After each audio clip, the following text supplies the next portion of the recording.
मैं श्री सिद्धगंगा मठ और आदि चुनचनगिरी महासंस्थान का आज श्रद्धापूर्वक वंदन करता हूं। सभी संतों और कर्नाटका के जन जन के आशीर्वाद से डबल इंजन सरकार का प्रचंड बहुमत से वापस आना निश्चित हो गया है। मैं अभी हेलीपैड से आ रहा था, कोई तय कार्यक्रम नहीं था, लेकिन इतना बड़ा रोड शो हो गया और यहां भी मैं इतने लोग देख रहा हूं। इतनी बड़ी मात्रा में आप आशीर्वाद देने आए हैं। वो सर्वे वाले देखेंगे तो उनको पता चल जाएगा कि विजय किसकी तय है, जीत किसकी होने वाली है, ये दृश्य दिखाई दे रहा है। आप सभी मेरे साथ बोलिए, भारत माता की, भारत माता की। फिर एक बार बोलिए, बजरंगबली की, बजरंगबली की। राष्ट्र कवि कुवेंपु ने अपनी एक कविता में कहा था, कुवेंपु जी ने एक कविता में कहा था, ओ लंका भयंकरा, ओ लंका भयंकरा, समीर कुमार, हे आंजनेया।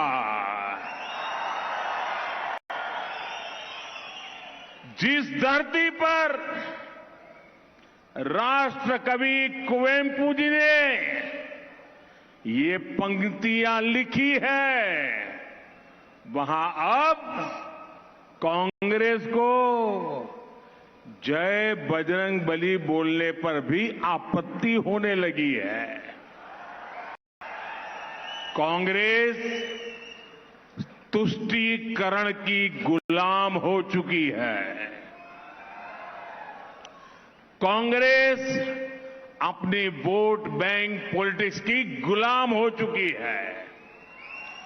ऐसी कांग्रेस कर्नाटका का कभी भी भला नहीं कर सकती। ऐसी कांग्रेस कभी भी कर्नाटका का विकास नहीं कर सकती। कर्नाटका और यहां के लोग कांग्रेस और जेडीएस का खेल समझ चुके हैं। जेडीएस को दिया गया हर वोट आने वाले समय में कर्नाटका को कमजोर सरकार देगा, अस्थिर सरकार देगा। और एक कमजोर सरकार कभी भी मजबूत कर्नाटका का निर्माण नहीं कर सकती। इसलिए एक ही संकल्प, एक ही मंत्र, एक ही नारा, एक ही विश्वास, ई बारिया निर्धारा, ई बारिया निर्धारा, ई बारिया निर्धारा, ई बारिया निर्धारा ಬಹುಮತ ಬಿಜೆಪಿ ಸರ್ಕಾರ।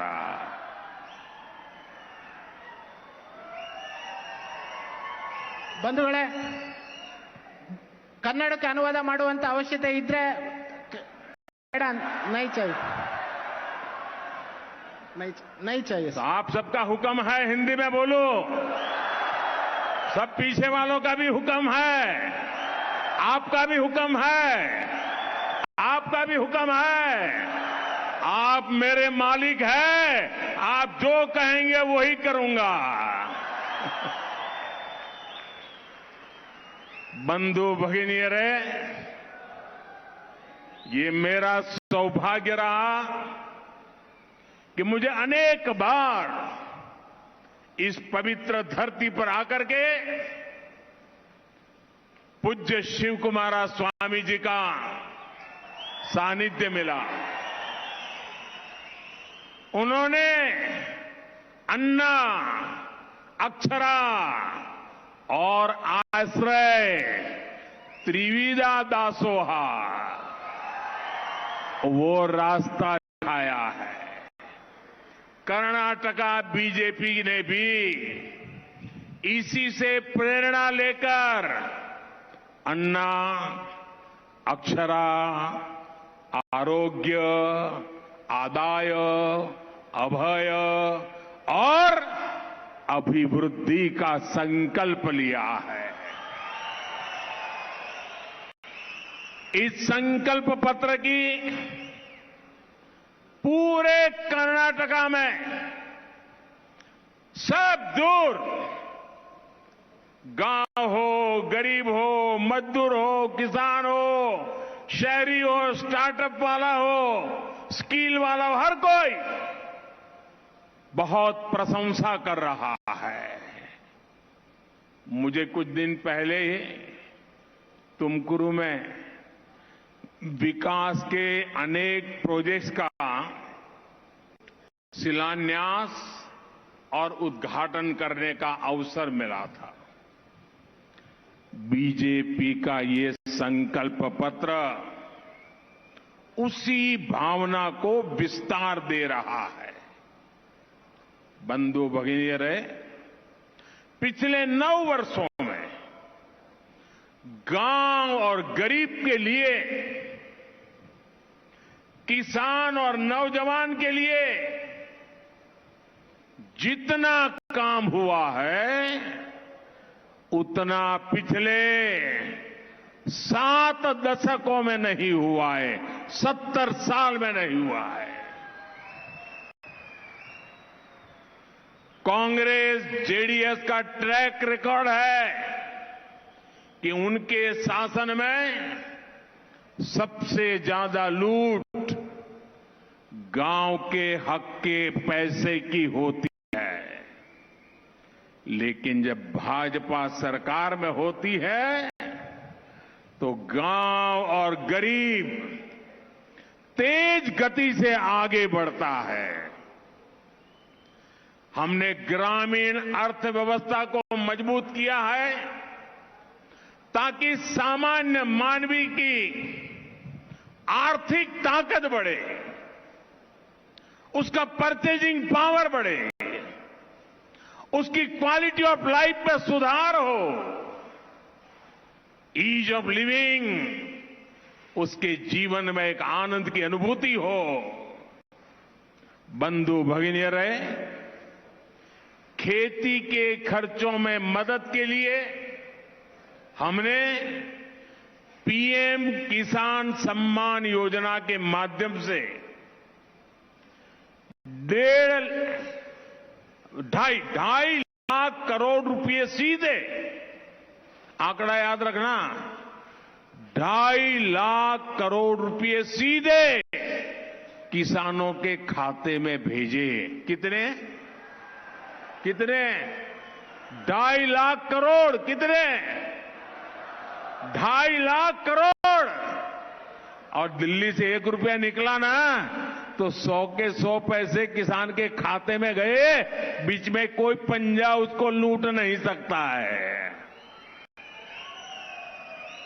यहां तुमकुरू जिले के भी 3 लाख से अधिक किसानों के बैंक खाते में लगभग 700 करोड़ रुपए जमा हो चुके हैं।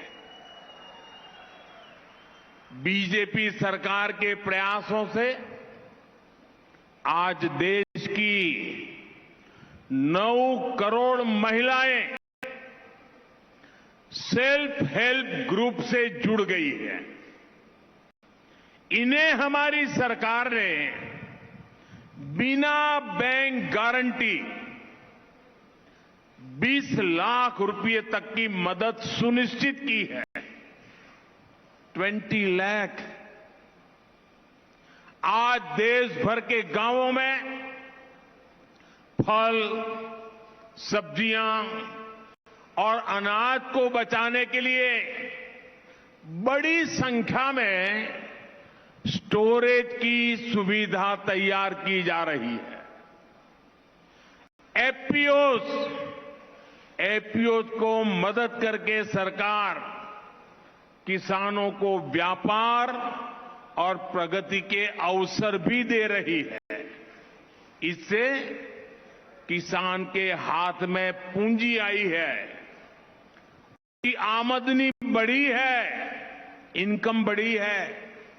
किसानों पर महंगी खाद का बोझ ना पड़े, फर्टिलाइजर का ज्यादा पैसा किसान को न देना पड़े, इसलिए बीजेपी सरकार दुनिया में से यूरिया लाती है। 50 रुपीज केजी हम लाते हैं, 50 रुपीज केजी, और किसानों को देते हैं सिर्फ 5 रुपये में। सारा बोझ सरकार उठाती है। हम आज करीब 2 लाख ग्राम पंचायतों को ऑप्टिकल फाइबर से भी जोड़ चुके हैं। 2 लाख ग्राम पंचायतें।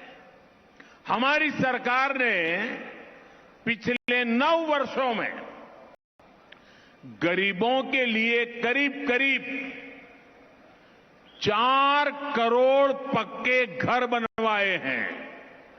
4 करोड़ घर दोस्तों, यानी दुनिया के कई देशों की इतनी जनसंख्या नहीं है, इतने घर हमने बनवाए हैं। और इनमें से 3 करोड़ से ज्यादा घर गांव में बने हैं, गांवों में बने हैं। और खुशी की बात है, मेरे लिए ज्यादा खुशी की बात है, मेरी माताओं बहनों के लिए भी खुशी की बात है।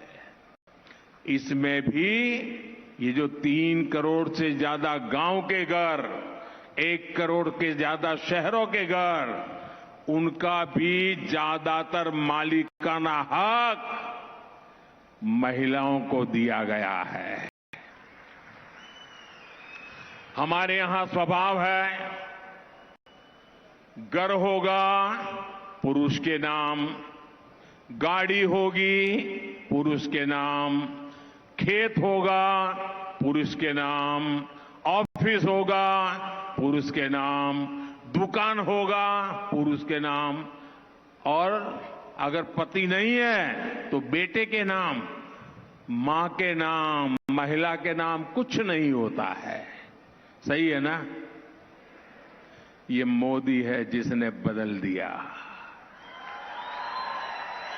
आज 3 करोड़ से ज्यादा घर की मालिक मेरी माताएं बहनें हैं। और ये जो घर बन रहे हैं ना आजकल, इन घरों की कीमत 1.25 लाख 1.5 लाख रुपए से भी ज्यादा होती है एक घर की कीमत। इसका मतलब ये हुआ कि मेरी 3 करोड़ बहनें रक्षाबंधन के भी पहले 3 करोड़ बहनें घर की मालिक बनी, मतलब वो लखपति दीदी बन गई है, लखपति दीदी। आज गांवों में स्वामित्व योजना के तहत लोगों को उनकी जमीन के प्रॉपर्टी कार्ड भी मिल रहे हैं। अब तक देश के 75,000 गांवों में प्रॉपर्टी कार्ड देने का काम पूरा हो चुका है। इसका फायदा ये होगा कि संपत्ति पर होने वाले विवाद कम होंगे, जमीन पर कोई जबरन कब्जा नहीं कर सकेगा। और ये सारा काम हमने नौजवानों की मदद से ड्रोन टेक्नोलॉजी से किया है। ताकि हर घर परिवार के पास अब उसके पास लिखित अधिकार है कि ये घर, ये जमीन, ये मेरी है। उसको एक हिम्मत दी, विश्वास दिया। ये हमारी ही सरकार है जिसने देश के ऐसे 18,000 गांवों तक बिजली पहुंचाई। जब 2014 में आपने मुझे सेवा का मौका दिया तो मैंने पूछा, भाई क्या हाल है? तब पता चला 18,000 गांव ऐसे थे जो 18वीं शताब्दी में रहते थे, बिजली नहीं थी। 2014 में मेरे देश के 18,000 गांवों में बिजली न हो, ये मुझे सोने नहीं देता था। मैंने संकल्प किया 1000 दिन में 18,000 गांवों में बिजली पहुंचाऊंगा और पहुंचा दी भाइयों बहनों। इतना ही नहीं, सौभाग्य योजना के जरिए ग्रामीण क्षेत्रों में करोड़ों घर तक आज बिजली पहुंच चुकी है। आज देश के करीब 9 करोड़ ग्रामीण परिवारों को पाइप से साफ पीने का पानी मिलने लगा है, नल से जल मिलने लगा है। तुमकुरू के भी करीब करीब 1.5 लाख परिवारों को पहली बार पानी के कनेक्शन से जोड़ा गया है। आज स्वास्थ्य सेवाओं के लिए गांव-गांव हेल्थ एंड वेलनेस सेंटर खोले जा रहे हैं। प्रधानमंत्री ग्रामीण सड़क योजना के जरिए गांव-गांव सड़क पहुंच रही है। यहां तुमकुरू में फूड पार्क बनने से किसानों को भी लाभ हुआ है और यहां के युवाओं को रोजगार भी मिला है। स्नेहितरे, इस क्षेत्र की पहचान तो कल्पतरु नाडु के रूप में है। बीजेपी की डबल इंजन सरकार कोपरा किसानों के हित में निरंतर फैसले लेती रही है और मुझे बढ़िया कोपरा का माला भी पहनाई अभी।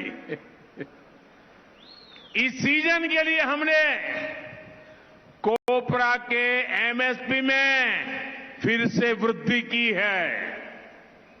ये लागत के 1.5 गुना के बराबर है, जिसे कांग्रेस सरकार कभी भी लागू नहीं कर पाई थी। किसान मांग करते थे, कांग्रेस सुनती नहीं थी।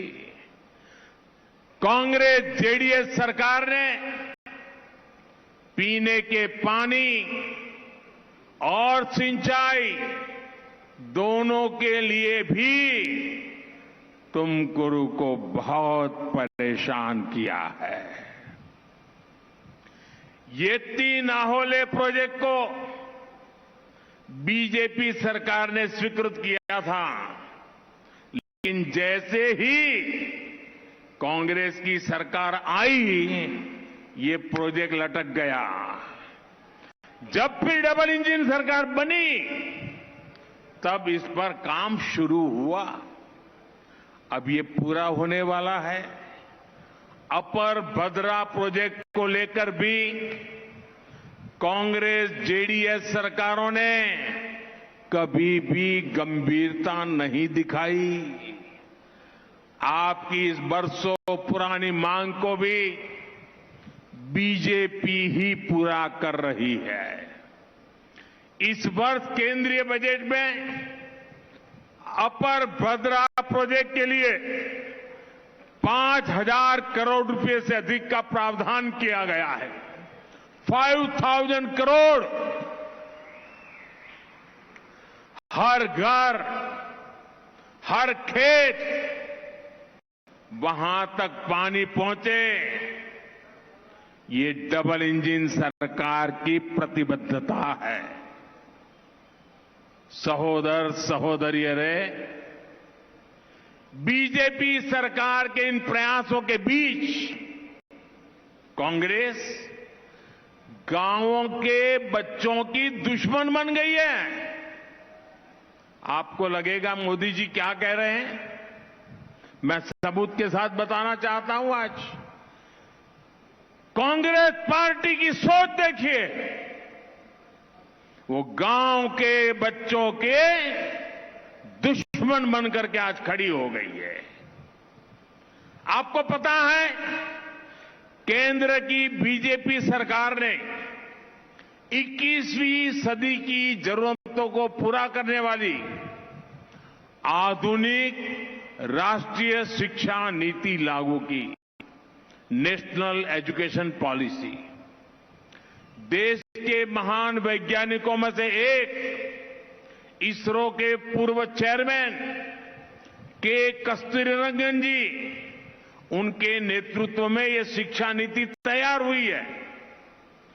और कस्तूरीरंगन जी तो कर्नाटका उनकी कर्मभूमि रहा है। वो कर्नाटका नॉलेज कमीशन के चेयरमैन भी रहे हैं।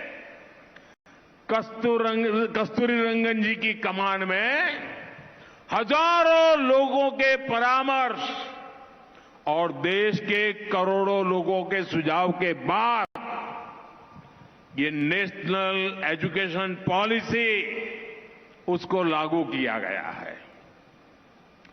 और इस नीति का सबसे बड़ा फायदा क्या है, उसकी विशेषता क्या है? इस नीति में एक महत्वपूर्ण बात है कि इस देश की जो प्रादेशिक भाषा है, मातृभाषाएं हैं, भारतीय भाषाओं में पढ़ाई पर जोर दिया गया है। यानी गांव का बच्चा अपनी मातृभाषा में जहां तक पढ़ाई करके पहुंचना चाहता है, पहुंच सकता है। लेकिन अब कांग्रेस ने घोषणा कर दी है, लिखित घोषणा की है। उन्होंने कहा है कि वे आएंगे तो ये नेशनल एजुकेशन पॉलिसी को ताला लगा देंगे, रोक देंगे। अब मैं पूछना चाहता हूं, जो गरीब मां का बेटा अंग्रेजी स्कूल में दाखिल नहीं हो पाया, अंग्रेजी पढ़ नहीं पाया, क्या उस गरीब मां के बच्चे को डॉक्टर बनने का हक है कि नहीं है? पूरी ताकत से जवाब दीजिए मुझे। इस देश के किसी भी बच्चे को डॉक्टर बनने का हक है कि नहीं है? इस देश के किसी भी गरीब से गरीब बच्चे को इंजीनियर बनने का हक है कि नहीं है? उसे पढ़ने करके आगे बढ़ने का हक है कि नहीं है? क्या अंग्रेजी नहीं पढ़ पाया इसलिए उसके भविष्य पर ताला लगना चाहिए? उसका भविष्य रुकना चाहिए? लेकिन कांग्रेस कर्नाटका में गरीब के बच्चों को, जो बच्चे अंग्रेजी स्कूल में जा नहीं पाए, उनको डॉक्टर बनने नहीं देना चाहती है। ऐसी कांग्रेस को सजा देने के लिए चुनाव है दोस्तों। सजा देंगे कांग्रेस को? सजा देंगे? जरा दोनों हाथ ऊपर करके जोर से बताइए, सजा देंगे? पक्का देंगे?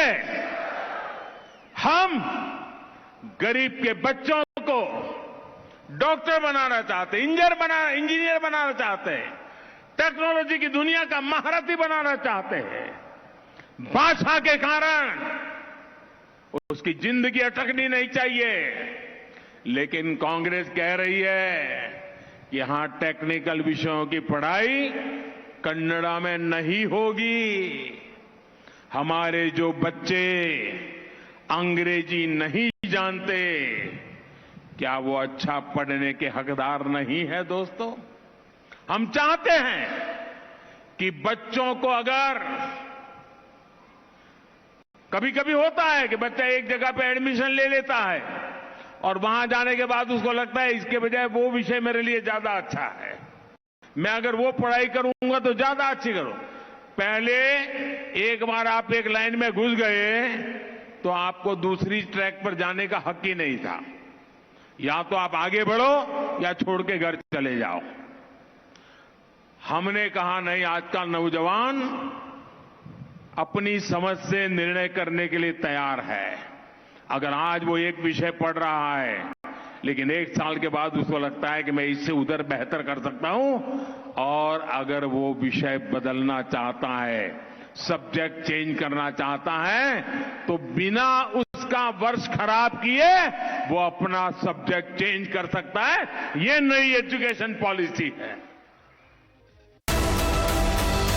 बीजेपी सरकार यहां तुमकुरू में अनेक प्रोजेक्ट पर काम कर रही है। हाल में ही तुमकुरू में साउथ इंडिया के पहले इंडस्ट्रियल कॉरिडोर का शिलान्यास हुआ है। डबल इंजन सरकार यहां इंडस्ट्रियल टाउनशिप के निर्माण पर भी तेज गति से काम कर रही है।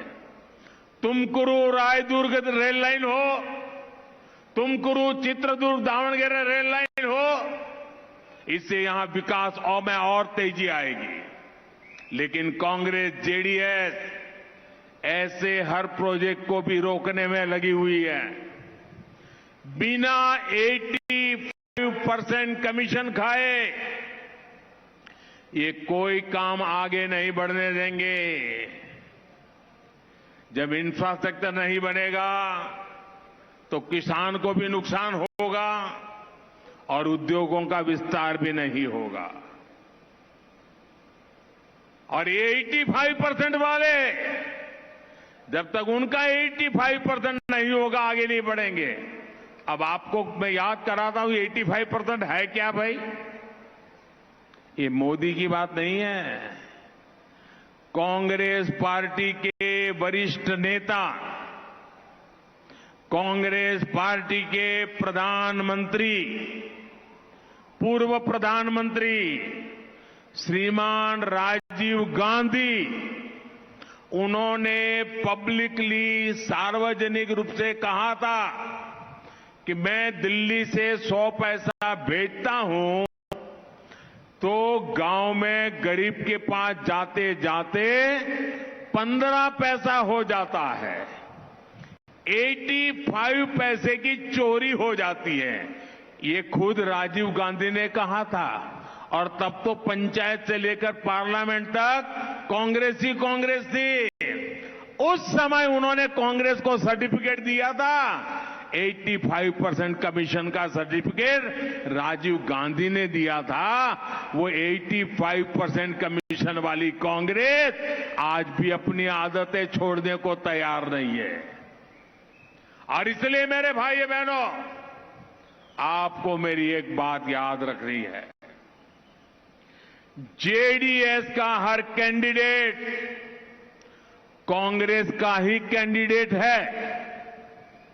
जेडीएस को दिया हर वोट कर्नाटका में निवेश को रोकेगा।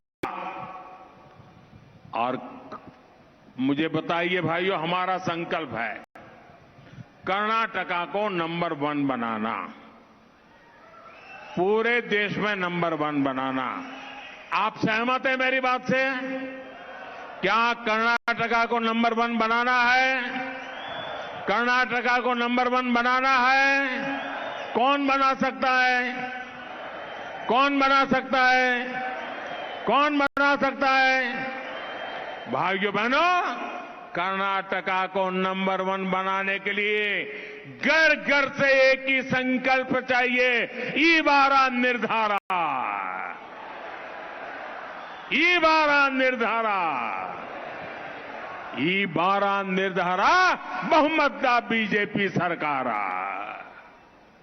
साथियों, अगले बुधवार को मतदान है। 10 मई दूर नहीं है। हमें विजय के संकल्प को और सशक्त करना है। चुनाव तो जीतने वाले हैं, लेकिन हमें हर पोलिंग बूथ जीतना है। एक भी पोलिंग बूथ हारना नहीं है। मंजूर? मंजूर? भाइयों बहनों, इतनी बड़ी सभा और इतना बढ़िया रोड शो, कहीं ऐसा तो नहीं होगा ना यार मोदी जी आ गए अब तो जीत जाएंगे, ऐसा नहीं करोगे ना? घर घर जाओगे ना? पोलिंग बूथ में काम करोगे ना? रात दिन मेहनत करोगे ना? पोलिंग बूथ में डटे रहोगे ना? जरा जोर से जवाब दीजिए, डटे रहोगे ना? पूरी कोशिश करोगे ना? एकदम जोर से लगोगे? अच्छा, एक मेरा काम करोगे आप? हाँ बोलू बोलू, लेकिन पहले बताओ ना, करोगे कि नहीं करोगे? दोनों हाथ ऊपर करके मुझे बताइए, मेरा एक काम करोगे? पक्का करोगे? ये मेरा पर्सनल काम है, करोगे? ये मोदी का काम है, करोगे? अच्छा, आप करने वाले हो तो अपना मोबाइल फोन निकालो और उसका फ्लैश लाइट चालू करो, जरा मैं देखूं कहां कहां से दिखता है मुझे। सबके मोबाइल का फ्लैश लाइट चलना चाहिए, सबके मोबाइल का फ्लैश लाइट चलना चाहिए। जिसके पास मोबाइल है अपना फ्लैश लाइट चलाइए। अच्छा, मैं बताऊं मेरा कौन सा काम है? बताऊं? जरा जोर से बोलिए, बताऊं? बताऊं, करोगे? करोगे? देखिए, हर घर जाना है, जाकर के सबको प्रणाम करना है और उनको सबको बताना मोदी जी तुमकुरू आए थे। हर घर में जाकर के बताना है मोदी जी तुमकुरू आए थे और मोदी जी ने आपको नमस्कार भेजा है। ये बता देंगे? मोदी जी ने आपको